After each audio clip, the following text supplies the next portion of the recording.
हवेली को और भी ज्यादा भयानक बना रहा था। सिर्फ हवा के ठंडे झोंकों की साएं साएं और दूर कहीं कुत्तों के भौंकने की आवाज और रोज से कहीं ज्यादा ये बंगला डरावना लग रहा था।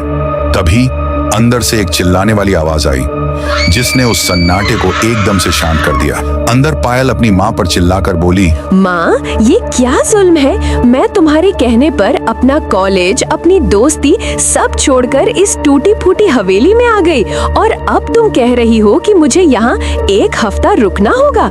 ये पागलपन की हद है। क्या मजाक चल रहा है? मेरी बात कान खोल कर सुन। कल रात तुझे तहखाने में जाना पड़ेगा। वहाँ थूंग थूंग की मूर्ति है। तुझे उस मूर्ति की बिना कपड़े पहने पूजा करनी होगी। क्या माँ, तुम्हारा दिमाग खराब हो गया है क्या? ये कैसी गंदी बात है। मैं कभी नहीं करूँगी ऐसा घिनौना काम। पायल, तुझे करना पड़ेगा। ये हमारी खानदान की सबसे बड़ी मजबूरी है। एक ऐसा काला राज जो सदियों से हमारी नसों में खून बनकर दौड़ रहा है। माँ, बस करो ये रहस्य की बातें। तुम बार बार यही कह रही हो, लेकिन बताती क्यों नहीं कि आखिर माजरा क्या है? रिया बेटा, अगर हमें ये दौलत, ये अमीरी चाहिए तो तुझे ये कुर्बानी देनी ही होगी। अगर तूने मना किया तो हमारी हालत भीख मांगने वालों से भी बदतर हो जाएगी। कुछ समझने की कोशिश कर। अब सब कुछ तेरे हाथ में है। वो तहखाना, वो मंदिर, वो सिर्फ पूजा की जगह नहीं है। वो एक सौदा है जो हमारे खानदान ने बहुत पहले किया था और अब तू उस सौदे का हिस्सा है। तहखाने में छिपा हुआ मंदिर किस गहरे राज को छिपाए हुए है? सन 1930 में मायावीपुर नाम का एक छोटा गांव था। उसमें एक मेहनती मजदूर था जिसका नाम रायस्टार था। उसके परिवार में एक छोटी बेटी और उसकी पत्नी थी। रायस्टार रोजाना खेतों में पसीना बहाता। उसे कड़ी धूप में कई घंटे काम करना पड़ता था। कभी कभी तो वह इतना थक जाता कि उसकी हड्डियां दर्द करने लगती।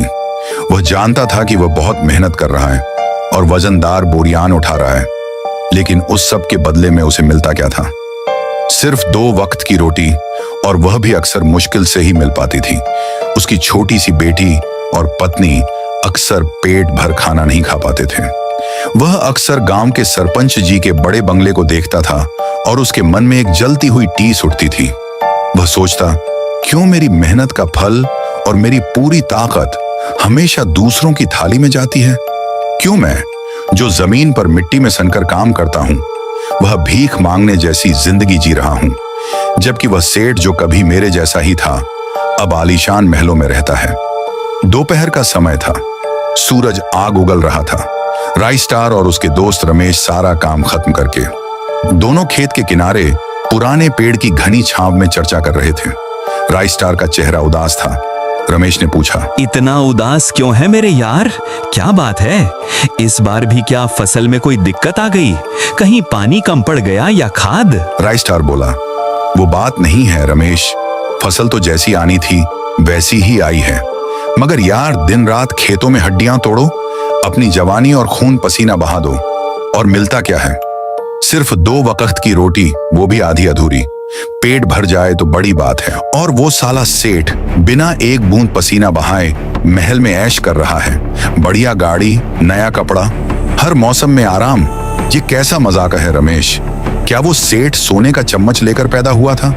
वो भी तो कभी हमारे जैसा ही था, एक मामूली इंसान। रमेश ने फुसफुसाते हुए कुछ कहा। मैंने सुना है कि उनके घर के तहखाने में एक पुरानी मूर्ति है। सेठ के घर वाले किसी बहुत खास पूजा में हिस्सा लेते हैं। कोई अजीब सा नाम है उस पूजा का, मैंने पहले कभी नहीं सुना। कुछ थूंग थूंग साउर या ऐसा ही कुछ। तू ये सब छोड़ रायस्टार, ये सब मन के वहम हैं। चल, शाम होने को है, चल घर चलें और आराम करेंगे। ये सुनकर रायस्टार चौंक गया। बेहिसाब दौलत के पीछे कोई और राज हो सकता है। यह बात उसके दिमाग में तीर की तरह चुभ गई। दोनों खेत से घर की ओर जाने लगे। रास्ते भर रायस्टार चुप था। उसके मन में सवालों का अंधेरा गहराता जा रहा था। क्या रमेश की बात सच थी? कैसा राज था? उसे जवाब चाहिए थे, अब चाहे उसकी कीमत जो भी हो। रायस्टार ने अपना रोज का काम जल्दी खत्म किया और वह अपनी मजदूरी के पैसे लेने के लिए विशाल बंगले की ओर चल पड़ा। बंगला दिन के समय शांत था। राइस्टार ने हिम्मत करके